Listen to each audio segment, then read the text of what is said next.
दोस्तों, आज की ये रोंगटी खड़ी कर देने वाली कहानी राजस्थान के दौसा जिले की है, जो एक सच्ची घटना पर आधारित है। कहानी की शुरुआत दौसा जिले के प्रसिद्ध धार्मिक स्थल मेहंदीपुर बालाजी से होती है, जहां सूरज प्रसाद गुप्ता अपनी पत्नी उर्मिला देवी और बेटी आरती के साथ दर्शन करने पहुंचे थे। दर्शन के बाद तीनों मेहंदीपुर बालाजी के बाजार में घूमने निकले। बाजार में घूमते हुए समाधि वाली गली में पहुंचे, जहां बम्बई वाली धर्मशाला के पास एक दुकान थी। यह दुकान धार्मिक किताबों और तस्वीरों की थी। आरती, जो कि एक युवा लड़की थी, उस दुकान में तस्वीरें देखने लगी। तस्वीरें देखते देखते उसकी नज़रें दुकान पर काम करने वाले एक लड़के सोनू सैनी से मिली। सोनू का दोस्त गोपाल सैनी की दुकान पर मौजूद था। आरती और सोनू की पहली मुलाकात ही उनके लिए खास बन गई। तस्वीरों को लेकर बातचीत शुरू हुई और धीरे धीरे यह बातचीत दोस्ती में बदल गई। आरती और सोनू के बीच दोस्ती ने जल्द ही प्यार का रूप ले लिया। उन्होंने एक दूसरे के नंबर लिया और फ़ोन पर बातचीत करना शुरू किया। यह बातचीत रोजमर्रा की आदत बन गई और धीरे धीरे दोनों ने तय कर लिया कि उन्हें एक दूसरे के साथ अपना जीवन बिताना है। 5 सितंबर 2015 को आरती ने अपने माता पिता को बिना बताए चुपचाप घर छोड़ दिया। यह घटना सूरज प्रसाद और उनकी पत्नी के लिए बहुत ही चौंकाने वाली थी। उन्होंने अपनी बेटी को हर जगह खोजने की कोशिश की, लेकिन आरती का कोई पता नहीं चला। 3 दिन बाद यानी 8 सितंबर 2015 को सूरज प्रसाद को आरती का फोन आया। आरती ने बताया कि उसने बांदी कोई कोर्ट में सोनू सैनी के साथ शादी कर ली है। उसने यह भी बताया कि वह अपनी नई जिंदगी में बहुत खुश है और अपने माता पिता से कहा कि वे उसके लिए परेशान ना हो। आरती के पिता सूरज प्रसाद ने जैसे तैसे खुद को समझाया। उधर सोनू अपनी पत्नी आरती को लेकर अपने घर लौट गया।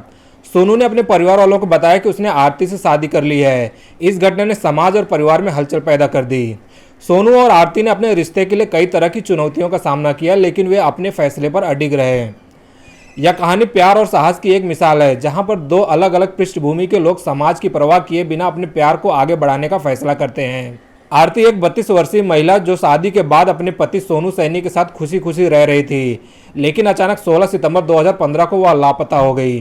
सोनू ने अपने ससुर सूरज प्रसाद गुप्ता को फोन करके जानकारी दी कि आरती घर से गायब हो गई है। उसने बताया कि उसने आरती को हर जगह तलाशा, लेकिन वह कहीं नहीं मिली। सूरज प्रसाद और उनकी पत्नी उर्मिला देवी आरती को ढूंढने के लिए काफ़ी परेशान थे। बेटी के गायब होने से परेशान माता पिता मथुरा जिले की वृंदावन कोतवाली पहुंचे और शिकायत दर्ज कराई। पुलिस ने मामला तो दर्ज कर लिया, लेकिन इसे गंभीरता से नहीं लिया। घटना के 6 महीने बीत जाने के बाद भी आरती का कोई सुराग नहीं मिला। 6 महीने के बाद सूरज प्रसाद ने अखबार में एक खबर पढ़ी कि मथुरा के मगौरा थाना क्षेत्र में एक 32 वर्षीय महिला की लाश मिली है। उन्होंने शक जताया कि यह उनकी बेटी हो सकती है। सूरज प्रसाद तुरंत थाने पहुंचे और पुलिस से इस मामले की जांच करने का अनुरोध किया।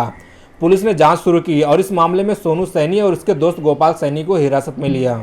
सोनू और गोपाल शुरुआत में आरती की हत्या से इनकार करते रहे, लेकिन पुलिस ने जब सख्ती दिखाई और 3rd डिग्री इस्तेमाल की तो दोनों ने अपना जुर्म कबूल कर लिया। उन्होंने बताया कि उन्होंने आरती की हत्या की और उसका शव फेंक दिया।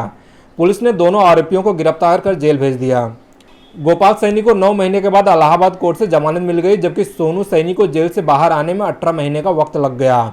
जब सोनू और गोपाल जेल से रिहा होकर अपने घर लौटे तो उनके परिवार और समाज ने उन्हें पूरी तरह से बहिष्कृत कर दिया था।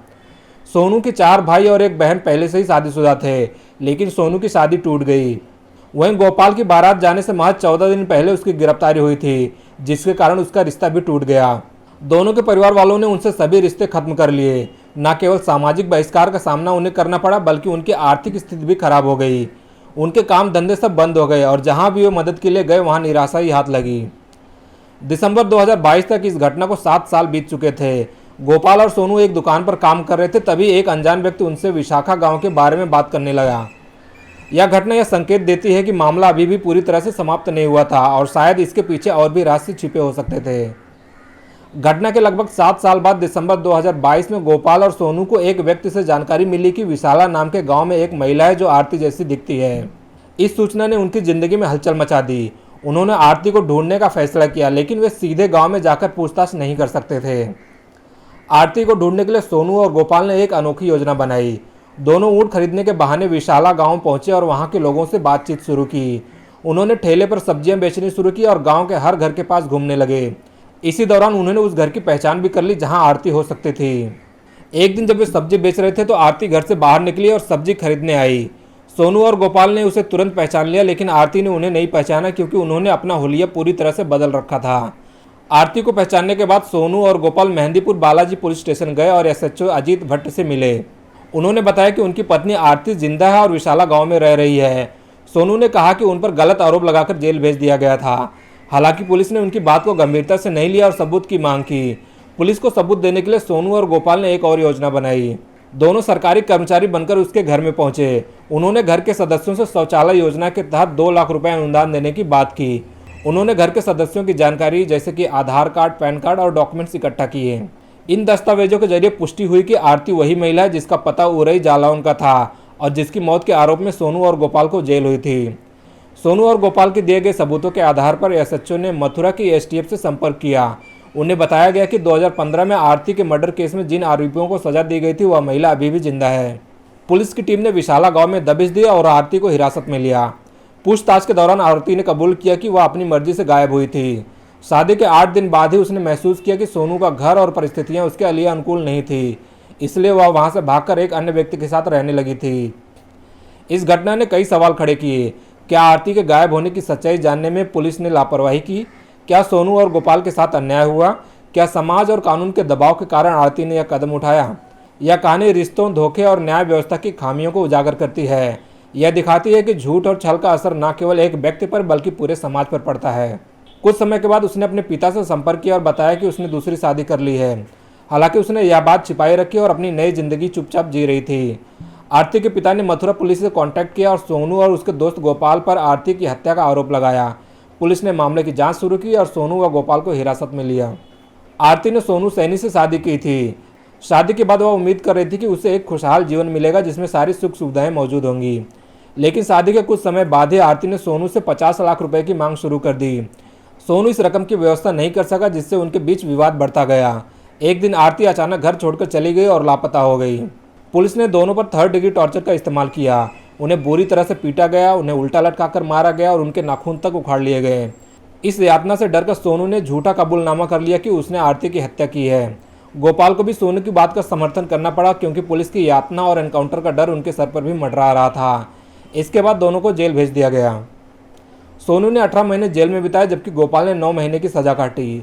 इस घटना ने न केवल उनकी जिंदगी बल्कि उनके परिवारों को भी बर्बाद कर दिया। गोपाल के भाई बहनों की शादियां रुक गई, उनके परिवार पर 20 लाख रुपए से अधिक का कर्ज चढ़ गया और समाज ने उन्हें बहिष्कृत कर दिया। आरती ने अपनी मर्जी से दूसरी शादी कर ली थी और अपने नए पति के साथ खुशी खुशी रह रही थी। हालांकि उसने अपने पिता और पुलिस को यह बात नहीं बताई कि वह जिंदा है। जब आरती से पूछा गया कि उसने अपनी मर्जी से दूसरी शादी के बाद संपर्क क्यों नहीं किया और क्यों अपने पहले पति को झूठे आरोपों में जेल जाने दिया, तो उसने कहा कि अगर यह बात सामने आ जाती तो उसकी दूसरी शादी टूट सकती थी। अपनी खुशी को बचाने के लिए उसने चुप रहना ही बेहतर समझा। इस घटना ने 2 निर्दोष व्यक्तियों की जिंदगी बर्बाद कर दी। समाज, परिवार और पुलिस व्यवस्था की खामियों ने उन्हें मानसिक और आर्थिक रूप से तोड़ दिया। पुलिस द्वारा किए गए अत्याचार और गलत जांच ने मामले को और जटिल बना दिया। आरती की चुप्पी ने न केवल उसके पहले पति की जिंदगी बल्कि उनके परिवारों को भी तबाह कर दिया।